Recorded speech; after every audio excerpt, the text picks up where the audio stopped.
जय हिंद प्यारे साथियों। आज की क्लास में हम जनवरी माह के करंट अफेयर्स को देखने वाले हैं और जनवरी माह के करंट अफेयर्स का यह वीडियो नंबर 2 है। इससे पहले एक वीडियो हम देख चुके जो जनवरी के महत्वपूर्ण प्रश्न थे उनके ऊपर। यह दूसरा वीडियो है और मोस्ट इम्पोर्टेंट क्वेश्चन को ही इसमें हम देखेंगे। वर्ष 2025 के गणतंत्र दिवस के मुख्य अतिथि कौन थे? तो जो प्रोबोवो सुबियांतो है इंडोनेशिया के राष्ट्रपति, यह हमारे मुख्य अतिथि थे। सर्वश्रेष्ठ झांकी किस राज्य की रही है? सर्वश्रेष्ठ झांकी किस राज्य की रही है यहाँ पर? तो राज्यों में अगर बात करेंगे तो उत्तर प्रदेश की झांकी सर्वश्रेष्ठ रही थी और महाकुंभ से संबंधित जो है झांकी थी। अगर मंत्रालय की श्रेणी में देखेंगे कि किस मंत्रालय की सर्वश्रेष्ठ झांकी रही है, तो जो संस्कृति मंत्रालय है हमारा संस्कृति मंत्रालय, इसकी झांकी सर्वश्रेष्ठ रही थी। अगर अब बात करें सर्वश्रेष्ठ मार्चिंग किस राइफल्स की रही थी, सर्वश्रेष्ठ मार्चिंग किस राइफल्स के द्वारा की गई थी, तो जो जम्मू कश्मीर राइफल है यह सर्वश्रेष्ठ मार्चिंग का इसे खिताब मिला है। अगर बात करें इंडोनेशिया के राष्ट्रपति प्रोबोवो सुबियांतो हमारे मुख्य अतिथि थे। अभी हाल ही में भारत से जो ब्रह्मोस मिसाइल को खरीदने वाला दूसरा देश कौन सा बना है? तो ब्रह्मोस को खरीदने वाला दूसरा देश कौन सा बना है? तो यह इंडोनेशिया बना है। इंडोनेशिया में कौन से प्रसिद्ध ज्वालामुखी है? तो यहीं पर जो mount Merapi, mount Sinabung, mount क्राकातोआ, ये सभी ज्वालामुखी कहाँ स्थित है? तो ये इंडोनेशिया में स्थित है। ये आपको ध्यान में रखना है। नेक्स्ट प्रश्न है, हाल ही में शहीद माधो सिंह हाथ खर्चा योजना किसने प्रारंभ की है? तो यह उड़ीसा सरकार के द्वारा प्रारंभ की गई है शहीद माधो सिंह हाथ खर्चा योजना। उड़ीसा की अगर बात करें तो इसकी राजधानी भुवनेश्वर है और उड़ीसा में इस बार का जो 18वां प्रवासी भारतीय सम्मेलन है, 18वां प्रवासी भारतीय सम्मेलन कहाँ पर आयोजित हुआ है? तो इसका आयोजन उड़ीसा के अंदर हुआ है। अगर बात करें यहाँ पर मुख्य अतिथि कौन थे हमारे? तो जो त्रिनाद और टोबैको, जो त्रिनिदाद और टोबैको के राष्ट्रपति हमारे मुख्य अतिथि थे यहाँ पर। और इससे पहले 70वें क्रम का जो प्रवासी भारतीय दिवस था ये कहाँ पर हुआ था? तो इसका आयोजन इंदौर में हुआ था। और जो अगर बात करें इस बार के 18वें प्रवासी भारतीय दिवस की थीम क्या थी? तो प्रवासी भारतीयों का योगदान एक विकसित भारत संकल्पना में इसकी थीम रखी गई थी। और कब मनाते हैं हम प्रवासी भारतीय दिवस? तो 9 जनवरी को मनाते हैं, क्योंकि 9 जनवरी 1915 को महात्मा गांधी दक्षिण अफ्रीका से पुनः भारत आते हैं, इसलिए प्रवासी भारतीय दिवस मनाया जाता है। नेक्स्ट प्रश्न है, हाल ही में राष्ट्रीय सांख्यिकी कार्यालय द्वारा वित्त वर्ष 2025 में कितने प्रतिशत जीडीपी वृद्धि का अनुमान लगाया गया है? तो राष्ट्रीय सांख्यिकी कार्यालय के द्वारा कितना अनुमान लगाया गया है? तो 6.4% रहने का अनुमान लगाया है जीडीपी का। बजट 2025-26 की अगर बात करें, बजट 2025-26 में हमारा राजकोषीय घाटा कितना बताया गया है? राजकोषीय घाटा कितना रहा है? तो जो वित्त वर्ष 2024-25 था, इसमें हमारा राजकोषीय घाटा कितना रहा है? तो 4.8% हमारा वित्तीय घाटा रहा है। 2024-25 के राजकोषीय घाटा रहा है।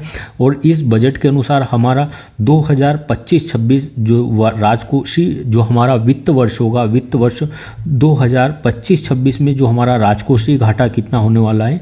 तो 4.4% रहने का अनुमान है। 2025-26 में 4.4% रहने का अनुमान है राजकोषीय घाटा। और 2024-25 जो था वित्तीय वर्ष जो गया है उसमें 4.8% हमारा जो है राजकोषीय घाटा रहा है। अगर बात करें जीडीपी के आधार वर्ष, जीडीपी को नापने के लिए आधार वर्ष किसे बनाने की घोषणा की गई है? तो आधार वर्ष जो वर्तमान में 2011-12 है, इसे चेंज करके वर्ष 2022-23 को जीडीपी का आधार वर्ष बनाने की घोषणा की गई है। और जो बजट है, बजट में अर्थव्यवस्था के हमारी इकोनॉमी के 4 इंजन कौन कौन से बताए गए हैं? तो 4 इंजन में महत्वपूर्ण कौन कौन से? एक तो कृषि क्षेत्र है हमारा, इसके अतिरिक्त एमएसएमई सेक्टर है, एमएसएमई सेक्टर है। इसके अलावा निर्यात और निवेश, इन 4 फैक्टर को जो हमारे इंजन बताया है जो विकसित भारत का, और 2047 तक जो हमारा विकसित भारत का लक्ष्य है उसी के लिए यह बजट आया है। नेक्स्ट प्रश्न है, हाल ही में ब्रिक्स संगठन का 10वां पूर्ण सदस्य कौन बना है? तो ब्रिक्स संगठन का 10वां पूर्ण सदस्य भी इंडोनेशिया बन गया है। ब्रिक्स की अगर बात करोगे तो ब्रिक्स इसमें कौन कौन से देश शामिल थे जब इसका गठन हुआ था 2006 में? तो इसमें ब्राज़ील, रशिया, इंडिया, चाइना और साउथ अफ्रीका शामिल थे। साउथ अफ्रीका कब शामिल होता है? तो यह 2010 में शामिल होता है। पहले इसका नाम ब्रिक था और इसकी संकल्पना किसने दी थी? तो जिम ओ नील के द्वारा इसकी संकल्पना दी गई थी और 2006 में इसकी स्थापना होती है। 2009 में इसकी पहली बैठक कहाँ पर होती है? तो यकीनतबर्ग रूस में इसकी 2009 में पहली बैठक होती है। 2010 में इसकी दूसरी बैठक कहाँ पर होती है? तो 2010 में दक्षिण अफ्रीका के अंतर्गत इसकी बैठक होती है और यहीं पर दक्षिण अफ्रीका को भी सदस्य के रूप में इसमें शामिल कर लिया जाता है ब्रिक्स का अगर पूछ ले हेडक्वार्टर कहाँ पर है? ब्रिक्स का हेडक्वार्टर कहाँ पर है? तो संघाई चीन में ब्रिक्स का जो हेडक्वार्टर है, ये भी आपको ध्यान में रखना है। अभी ब्रिक्स में हाल ही में नवीन सदस्य कौन जुड़े? तो ब्रिक्स में इसके अतिरिक्त अभी 4 नए सदस्य जुड़े थे। सऊदी अरब ने अभी इसकी परमिशन नहीं दी है, 5 सदस्य जुड़े थे। अर्जेंटीना ने शामिल होने से मना कर दिया था और 5 देशों ने सहमति दी थी। 5 देशों में से एक देश सऊदी अरब है जिसने अभी इस पर हस्ताक्षर नहीं किए गए। तो इसके पूर्ण सदस्य भी बन चुके हैं। कौन कौन से? UAE संयुक्त अरब अमीरात बन चुका है, ईरान बन चुका है, मिस्र और इथोपिया ये इसके अभी सदस्य देश बन चुके हैं। तो यह 9 सदस्य देश हो चुके थे और अभी 10वां सदस्य देश कौन सा बन गया है ब्रिक्स का? तो इंडोनेशिया इसका 10वां सदस्य बन गया है। अगर बात करें इंडोनेशिया की राजधानी क्या है? तो जकार्ता इंडोनेशिया की राजधानी है और भविष्य में नई राजधानी क्या हो सकती है इसकी? तो जो न्यू संतारा इसकी भविष्य में राजधानी हो सकती है। और विश्व का सर्वाधिक मुस्लिम आबादी वाला देश भी कौन सा है? इंडोनेशिया है। और जकार्ता में किसका मुख्यालय है? तो जो आसियान संगठन है, आसियान संगठन इसका मुख्यालय कहाँ पर है? तो आसियान संगठन का हेडक्वार्टर जकार्ता इंडोनेशिया में। और आसियान की बैठक कहाँ पर होती है 2024 में? तो यह लाओस की राजधानी जो वियंतिन है, लाओस की राजधानी वियंतिन है, यहाँ पर जो है आसियान की बैठक होती है 2024 में। ये चीज़ें आपको ध्यान में रखना है। नेक्स्ट प्रश्न है, हाल ही में थोक मूल्य सूचकांक के आधार वर्ष में संशोधन के लिए किसकी अध्यक्षता में 18 सदस्यीय कार्य समूह का गठन किया गया है? तो जो GDP है, हमारा जो GDP है उसे मापने के लिए तो जो आधार वर्ष है उसे 2022-23 को बनाया जाएगा, लेकिन जो थोक मूल्य सूचकांक है हमारा, इसके आधार पर जो गणना होती है इसके लिए 18 सदस्य वाले कार्य समूह का गठन किया है अनुशंसा के लिए। तो प्रोफेसर रमेश चंद्र जी की अध्यक्षता में इसका गठन किया गया है। अगर बात करें महाकुंभ की भगदड़, महाकुंभ में जो मौनी अमावस्या पे अभी भगदड़ हुई थी प्रयाग में संगम की धरती पर, तो महाकुंभ भगदड़ की जांच के लिए किसकी अध्यक्षता में अभी आयोग का गठन हुआ है? तो जो हर्ष कुमार जो इलाहाबाद हाईकोर्ट के न्यायाधीश रहे हर्ष कुमार, इनकी अध्यक्षता में भगदड़ की जांच के लिए जो गठन किया गया है। एक देश एक चुनाव, वन नेशन वन इलेक्शन, एक देश एक चुनाव के लिए किसकी अध्यक्षता में समिति का गठन हुआ था? तो रामनाथ कोविंद जी की अध्यक्षता में समिति का गठन हुआ था। और अभी किस बिल के रूप में इसे लोकसभा में भी पेश किया जा चुका है? तो 129वें बिल के रूप में इसे लोकसभा में पेश किया जा चुका है। नेक्स्ट प्रश्न है, हाल ही में सड़क दुर्घटना में पीड़ितों को राष्ट्रव्यापी कैशलेस उपचार योजना के तहत कितनी राशि की वित्तीय सहायता देने की घोषणा की गई है? तो सड़क दुर्घटना में पीड़ितों को राष्ट्रव्यापी कैशलेस उपचार योजना के तहत कितनी राशि देने की घोषणा की गई है? तो इस योजना की घोषणा हमारे जो सड़क मंत्री है नितिन गडकरी जी, इनके द्वारा की गई है। तो इसके तहत जो 1.5 लाख रुपये है, 1,50,000 रुपये की राशि दी जाएगी। कुछ प्रमुख योजनाएं हैं और किन राज्यों के द्वारा इन्हें संचालित किया जा रहा है हम देखते हैं। रायथू योजना, यह किस राज्य की है? रायथू योजना। लाडली बहना योजना, सुभद्रा योजना, इसके अतिरिक्त पार्थ योजना, मंगला पशु बीमा योजना, निजुत मोइना योजना किसने प्रारंभ की है, किस सरकार के द्वारा? तो रायथू योजना किसने प्रारंभ की है? यह तेलंगाना सरकार द्वारा प्रारंभ की गई है। रायथू का अर्थ क्या होता है? तो इसका अर्थ होता है किसान। क्या होता है? किसान। लाडली बहना योजना किसने प्रारंभ की है? मध्य प्रदेश सरकार ने प्रारंभ की है। और इसके अतिरिक्त जो पार्थ योजना है, यह भी किसने? मध्य प्रदेश सरकार ने प्रारंभ की है। पार्थ योजना के तहत जो सेना और पुलिस की तैयारी करते हैं जो भी विद्यार्थी, जो भी प्रतिभागी, उन्हें ट्रेनिंग देने की इसमें घोषणा की गई है। सुभद्रा योजना यह हमारी उड़ीसा सरकार के द्वारा प्रारंभ की गई है और यहाँ के सीएम कौन है? तो मोहन चरण मांझी जी सीएम है। मंगला पशु बीमा किसने प्रारंभ की है? तो यह राजस्थान प्रारंभ करता है। निजुत मोइना योजना किसने प्रारंभ की थी? तो निजुत मोइना योजना असम सरकार के द्वारा प्रारंभ की गई है। और कुछ योजनाओं की अगर बात करें तो माझी बहन लड़की, माझी बहना लाडली योजना किसने प्रारंभ की थी? तो माझी बहना योजना महाराष्ट्र सरकार प्रारंभ करता है। इंदिरा अम्मा योजना किसने प्रारंभ की थी? तो यह तेलंगाना सरकार करती है इंदिरा अम्मा योजना का शुभारंभ। तो ये योजनाएं कुछ है, इनको आपको ध्यान में रखना है कि किस राज्य के द्वारा किस योजना को प्रारंभ किया गया है। नेक्स्ट प्रश्न है, हाल ही में इसरो का 11वां अध्यक्ष किसे नियुक्त किया गया है? तो हाल ही में इसरो का 11वां अध्यक्ष किसे नियुक्त किया गया है? वी नारायणन। जो वी नारायणन जी है, इन्हें नियुक्त किया गया है इसरो का 11वां अध्यक्ष। अगर बात करें इसरो की, तो इसरो की स्थापना कब होती है? तो 15 अगस्त 1969 को इसरो की स्थापना होती है। बेंगलुरु में इसका हेडक्वार्टर है।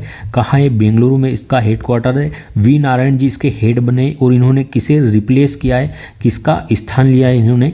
तो जो हमारे एस सोमनाथ जी थे, एस सोमनाथ जी का स्थान लिया है। एस सोमनाथ जी का स्थान लिया है। और इनकी ऑटोबायोग्राफी कौन सी थी? तो शेर जिसने चांदनी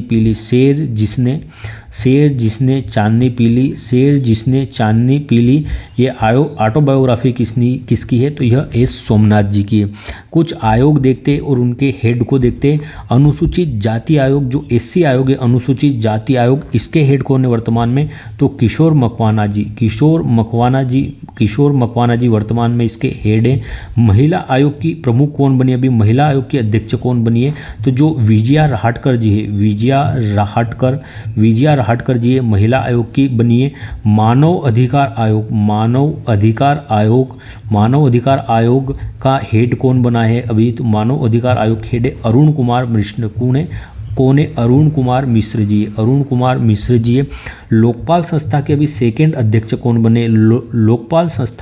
लोकपाल संस्था के अभी सेकंड अध्यक्ष कौन बने? तो जो अजय माणिक राव जी है, अजय माणिक राव जी अभी इसके हेड बने हैं। और पहले हेड कौन थे हमारे? तो जो पीसी घोष है, पिनाकी चंद्र घोष, ये पहले हेड थे लोकपाल संस्था के। वर्ल्ड बैंक के कौन अध्यक्ष है वर्तमान में? जो भारतीय है, तो जो अजय बंगा जी है, अजय बंगा जी, यह वर्तमान में जो वर्ल्ड बैंक है इसके हेड है। तो याद रखना है, वर्तमान में एससी अनुसूचित जाति आयोग के हेड किशोर मकवाना जी, राष्ट्रीय महिला आयोग के हेड विजया रहाटकर जी है। जो मानव अधिकार आयोग है, मानव अधिकार आयोग, इसके हेड वर्तमान में राष्ट्रीय मानव अधिकार आयोग के हेड अरुण कुमार मिश्र जी है। लोकपाल संस्था के हेड वर्तमान में अजय माणिक राव जी है। फर्स्ट हेड कौन थे लोकपाल संस्था के? तो first head PC Ghosh, Pinaki Chandra Ghosh ji थे। और वर्ल्ड बैंक के हेड कौन बने अभी? तो अजय बंगा जी बने। नेक्स्ट प्रश्न है, हाल ही में भारत और तालिबान के बीच पहली शीर्ष स्तरीय वार्ता कहाँ पर हुई है? तो जो यूएई, दुबई, संयुक्त अरब अमीरात है, यहाँ पर दुबई में इसकी बैठक होती है। भारत और तालिबान के मध्य पहली बार शीर्ष स्तरीय वार्ता कहाँ पर होती है? तो यह दुबई में होती है। अभी हाल ही में इजराइल और जो हमास संगठन है, जो गांजा पट्टी में रहता है, इनके मध्य शांति वार्ता के लिए कहाँ पर शांति वार्ता हुई है? तो यह दोहा में हुई है। कतर की राजधानी दोहा में इनके मध्य शांति वार्ता का आयोजन हुआ है। कुछ संगठन और उनकी बैठकों को देख लेते हैं कि 2024 में इनकी अध्यक्षता किसने की थी। एससीओ 2024 की बैठक कहाँ पर हुई थी? G7 की बैठक 2024 में कहाँ पर होती है? G7 संगठन की। G20 संगठन की कहाँ पर होती है? ब्रिक्स की, अगर ब्रिक्स की बात करें तो ब्रिक्स की बैठक कहाँ पर होती है? इसके अतिरिक्त, ब्रिक्स के अतिरिक्त अगर हम बात करें तो इंटरनेशनल ओलंपिक कमेटी की जो 46वें क्रम की बैठक थी पिछली, यह कहाँ पर आयोजित होती है। इसके अलावा अभी हाल ही में जो सह अध्यक्ष चुना गया है, हमारे प्रधानमंत्री मोदी जी को सह अध्यक्ष चुना गया है। तो आर्टिफिशियल इंटेलिजेंस पर तीसरा जो सम्मेलन है कहाँ पर आयोजित हो रहा है। इसके अतिरिक्त जो विश्व शतरंज चैंपियनशिप है, विश्व शतरंज चैंपियनशिप 2025 का आयोजन कहाँ होना है। तो देखते हैं हम, एससीओ शंघाई सहयोग संगठन 2024 की अध्यक्षता किसने की थी? अस्ताना ने की थी। ये अस्ताना किसकी राजधानी है? तो यह कजाकिस्तान की राजधानी है। और एससीओ जिसे शंघाई सहयोग संगठन कहते हैं, इसका अभी 10वां सदस्य कौन बना है यहाँ पर अस्ताना में? तो जो बेलारूस था, बेलारूस इसका नवीनतम 10वां सदस्य बना है। और एससीओ का गठन कब होता है? तो एससीओ का गठन और इसका मुख्यालय कहाँ पर है? तो एससीओ शंघाई सहयोग संगठन का मुख्यालय कहाँ पर है? बीजिंग में, चीन की राजधानी बीजिंग में इसका मुख्यालय है। G7 की बात करें तो 2024 में इसकी अध्यक्षता पुगलिया जो इटली का शहर है, पुगलिया में इसका आयोजन हुआ था G7 संगठन का। G20 की बात करें तो इसकी अध्यक्षता ब्राज़ील के द्वारा की गई थी। किसके द्वारा? ब्राज़ील ने 2024 में G20 की अध्यक्षता की थी। और 2023 में भारत अध्यक्षता करता है और अफ्रीकी यूनियन को यहाँ पर जो सदस्य के रूप में शामिल किया जाता है G20 में, G21 21वें सदस्य के रूप में। ब्रिक्स की अगर बात करें तो रूस 2024 में ब्रिक्स की अध्यक्षता करता है। जो रूस का कजान शहर है, यहाँ पर इसकी अध्यक्ष ब्रिक्स की बैठक हुई थी। इंटरनेशनल ओलंपिक कमेटी के 46वें क्रम की बैठक कहाँ पर हुई थी? तो यह मुंबई में हुई थी, भारत में। और इस बार 47वें क्रम की बैठक कहाँ पर होगी? तो जो बुल्गारिया की राजधानी है सोफिया, 2025 में यहाँ पर बैठक होने वाली है इंटरनेशनल ओलंपिक कमेटी की। आर्टिफिशियल इंटेलिजेंस पर तीसरा सम्मेलन कहाँ पर होना है? तो पेरिस, फ्रांस में होना है आर्टिफिशियल इंटेलिजेंस पर तीसरा सम्मेलन। पहला कहाँ पर हुआ था? तो जो पहला है ब्लेचले में हुआ था। कहाँ पर? ब्लेचले में हुआ था। और ब्लेचले आर्टिफिशियल इंटेलिजेंस से संबंधित घोषणा है। इसके अतिरिक्त अगर हम देखें दूसरा सम्मेलन कहाँ पर हुआ था, तो दक्षिण कोरिया की जो राजधानी है सियोल, सियोल में दूसरे जो सम्मेलन था इसका आयोजन हुआ था। नेक्स्ट प्रश्न है, हाल ही में भारतीय परमाणु संस्थाओं पर लगे प्रतिबंधों को किसने समाप्त करने की घोषणा की है? तो किसने समाप्त करने की घोषणा कर दी है? यूएसए के द्वारा अभी समाप्त करने की घोषणा की गई है। अगर इंडिया और यूएसए की बात करें तो 123 एग्रीमेंट किसके मध्य हुआ था? तो इंडिया और यूएसए के मध्य हुआ था। और इसका संबंध किससे था? तो परमाणु समझौता उससे संबंधित था हमारा 123 एग्रीमेंट। अगर बात करें परमाणु ऊर्जा है, परमाणु ऊर्जा में किसका प्रयोग किया जाता है? तो यूरेनियम 235, जो यूरेनियम 235 है, इसका प्रयोग किया जाता है परमाणु ऊर्जा के निर्माण में। भारत में भी वर्तमान में कितने परमाणु संयंत्र है? या भारत में अगर बात करें यूरेनियम की प्राप्ति कहाँ से होती है? तो जो झारखंड है, झारखंड की जो जादूगोड़ा की खदान है, झारखंड के जादूगोड़ा की जो खदान है, यहाँ से हमें यूरेनियम की प्राप्ति होती है। एक और जो खनिज है, परमाणु खनिज भारत से प्राप्त होता है, कौन सा है वह? तो जो केरल है, केरल की मोनोजाइट रेत से प्राप्त होता है। और कौन सा खनिज है वह? थोरियम की प्राप्ति कहाँ से होती है हमें? तो जो केरल की मोनोजाइट रेत है वहाँ से हमें थोरियम की प्राप्ति होती है। भारत में कितने परमाणु संयंत्र है? तो भारत में वर्तमान में 7 जो परमाणु संयंत्र है वह कार्यरत है। तो ये आपको देखना है कहाँ कहाँ पर कौन कौन सा परमाणु संयंत्र है। अगर आप देखोगे गुजरात में परमाणु संयंत्र कौन सा है आपका? तो जो कांकरापारा परमाणु संयंत्र कहाँ है? गुजरात में। राजस्थान में कौन सा है? तो रावत भाटा परमाणु संयंत्र कहाँ पर है? ये राजस्थान में। इसके नीचे आप देखेंगे तो यहाँ पर महाराष्ट्र में आपको देखने को मिलेगा कौन सा? तारापुर परमाणु संयंत्र कहाँ पर है? तो महाराष्ट्र में है तारापुर। इसके अतिरिक्त कर्नाटक में कौन सा परमाणु संयंत्र है? तो केगा कर्नाटक में स्थित है। तमिलनाडु में आपको 2 परमाणु संयंत्र देखने को मिलेंगे। तमिलनाडु में 2 परमाणु संयंत्र कौन कौन से हमारे? तो तमिलनाडु में हमारा कलपक्कम परमाणु संयंत्र और कुडनकुलम 2 परमाणु संयंत्र हमारे कहाँ पर है? यहाँ पर तमिलनाडु में। और एक परमाणु संयंत्र हमारा उत्तर प्रदेश में। उत्तर प्रदेश में कौन सा है? तो नरोरा परमाणु संयंत्र कहाँ पर है? उत्तर प्रदेश में। तो ये 7 परमाणु संयंत्र है और जो यूरेनियम 235 है इसका प्रयोग किया जाता है जो परमाणु ऊर्जा के उपयोग में। और परमाणु बम के जनक के, परमाणु बम की अगर बात करें तो इसके जनक कौन थे? तो ओपनहाइमर, जो ओपनहाइमर थे ये जो परमाणु बम है उसके जनक थे। ये भी ध्यान में रखना है। नेक्स्ट प्रश्न है, हाल ही में क्लाउड SEK की रिपोर्ट के अनुसार साइबर हमलों के मामलों में भारत को वैश्विक स्तर पर कौन सा स्थान मिला है? तो वैश्विक स्तर पर साइबर हमलों के सूचकांक में भारत को कौन सा स्थान मिला है? दूसरा मिला है। पहला किसका है? तो पहला USA का स्थान है। साइबर क्राइम की अगर बात करेंगे, साइबर अपराध की, साइबर हमलों में तो दूसरा स्थान है, लेकिन अगर हम साइबर अपराध की बात करेंगे तो साइबर अपराध में भारत का कौन सा स्थान है? तो 10वां स्थान है भारत का साइबर अपराध में। अगर HDI ह्यूमन डेवलपमेंट इंडेक्स जो जो ह्यूमन डेवलपमेंट इंडेक्स है हमारा मानव विकास सूचकांक, इसमें भारत की कौन सी रैंकिंग है? तो 134वां स्थान है इसमें भारत का।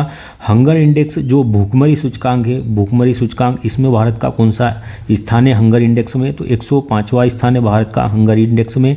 इसके अतिरिक्त हमारा जो प्रेस फ्रीडम इंडेक्स है, प्रेस फ्रीडम इंडेक्स जो प्रेस स्वतंत्रता सूचकांक है उसमें हमारी कौन सी रैंकिंग है? तो 159वीं रैंकिंग है हमारी प्रेस स्वतंत्रता सूचकांक में। इसके अतिरिक्त जो फर्स्ट रैंक हमारी किसमें? फर्स्ट रैंक हमारी इंटरनेट के शटडाउन में, मतलब जो इंटरनेट बंद होता है, इंटरनेट के शटडाउन में भारत की विश्व में पहली रैंक थी। इसके अतिरिक्त हमारी थर्ड रैंक किसमें? तो जो एशिया पावर इंडेक्स है, एशिया पावर इंडेक्स में हमारा तीसरा स्थान है। और चौथा स्थान हमारा किसमें? तो जो फायर पावर इंडेक्स है, फायर पावर इंडेक्स अर्थात किस देश की सेना कितनी मजबूत है, तो फायर पावर इंडेक्स में हमारा कौन सा स्थान है विश्व में? तो चौथा स्थान है फायर पावर इंडेक्स में। तो ये कुछ सूचकांक है और उनमें भारत की रैंक को ध्यान में रखना है।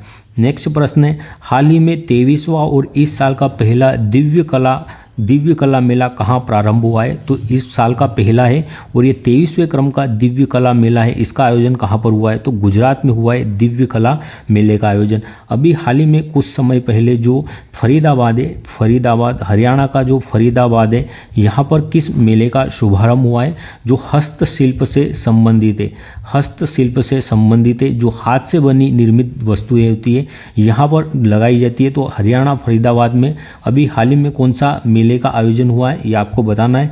अगर महाराष्ट्र की बात करें तो महाराष्ट्र के अभी CM कौन है वर्तमान में?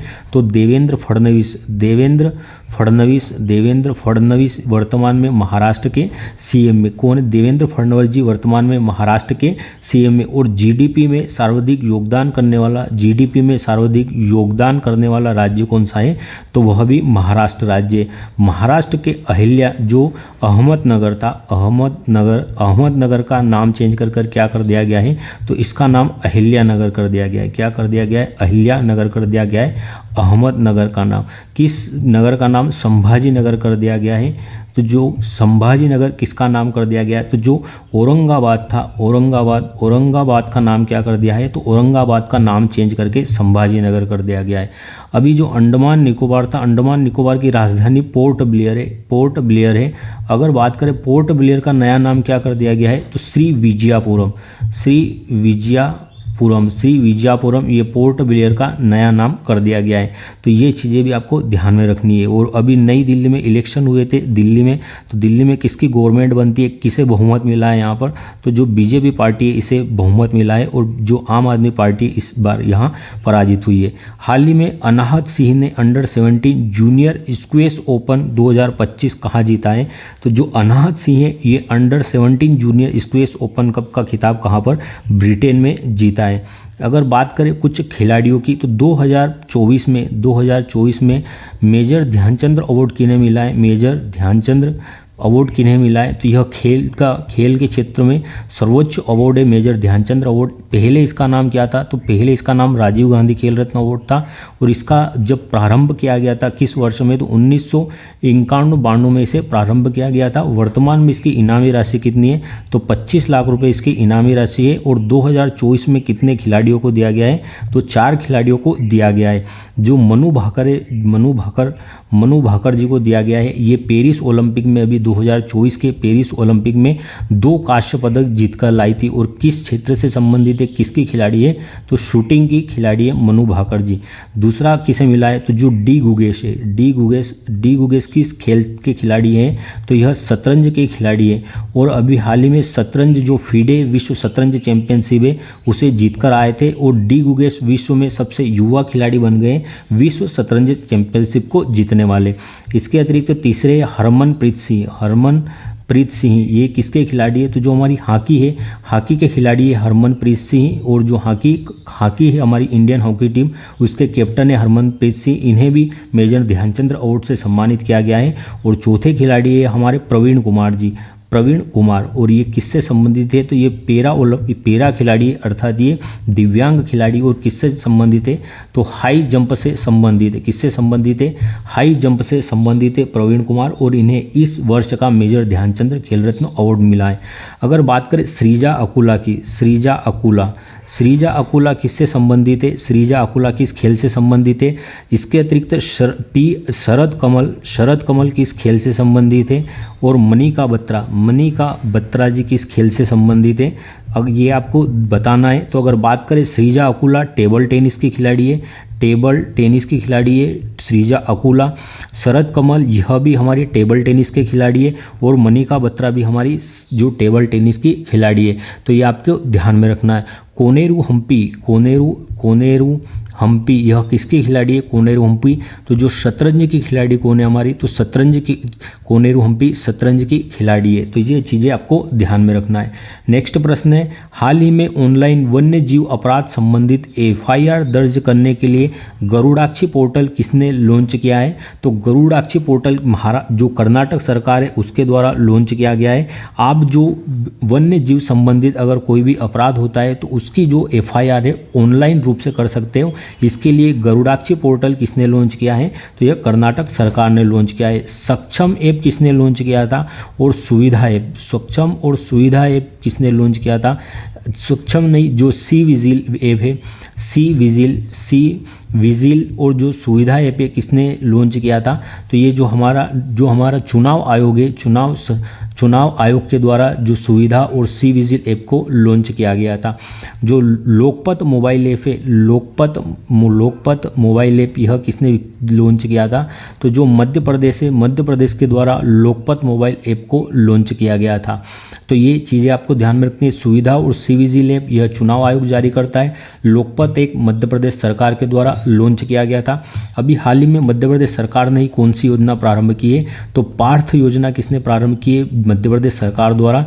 और जो सेना और जो पुलिस में जाना चाहते हैं उनकी ट्रेनिंग के लिए यह योजना प्रारंभ की गई है मध्य प्रदेश सरकार के द्वारा। लाडली बहना योजना कहाँ की है, तो यह भी मध्य प्रदेश सरकार की है लाडली बहना योजना। जो पीएम श्री पर्यटन योजना पे किसने प्रारंभ की है, तो पीएम श्री पर्यटन योजना भी मध्य प्रदेश सरकार के द्वारा प्रारंभ की गई है। तो ये आपको ध्यान में रखना है। जो जनवरी माह के करंट अफेयर्स का पार्ट 2 था, इसमें जनवरी माह के महत्वपूर्ण करंट अफेयर्स को हमने देखा है। इसके अतिरिक्त हम जितने भी और अन्य फैक्ट देख सकते थे जो आपकी एग्ज़ाम के लिए महत्वपूर्ण है उनको हमने देखने की कोशिश की है, ताकि कम से कम समय में ज़्यादा से ज़्यादा कंटेंट फैक्ट आपको मिले जो आपकी एग्ज़ाम में आ सके और आप वहाँ आपकी एग्ज़ाम में उन्हें सही कर सके। तो इसी उद्देश्य में मैंने यह वीडियो बनाया था। ऐसे ही वीडियो मैं आपके लिए आगे और भी लाता रहूँगा इस सीरीज़ के रूप में। तो आप अपना सुझाव ज़रूर बताएं कि यह वीडियो आपको कैसा लगा है, इसमें किस प्रकार का कंटेंट था, आपको कैसा लगा कंटेंट, और क्या आप आगे ऐसे वीडियो चाहते हैं जो आपकी एग्ज़ाम के लिए रामबाण साबित हो सकते हैं। तो कमेंट करके ज़रूर बताएं। धन्यवाद। जय हिंद। वीडियो अच्छा लगा हो तो लाइक भी ज़रूर करिएगा।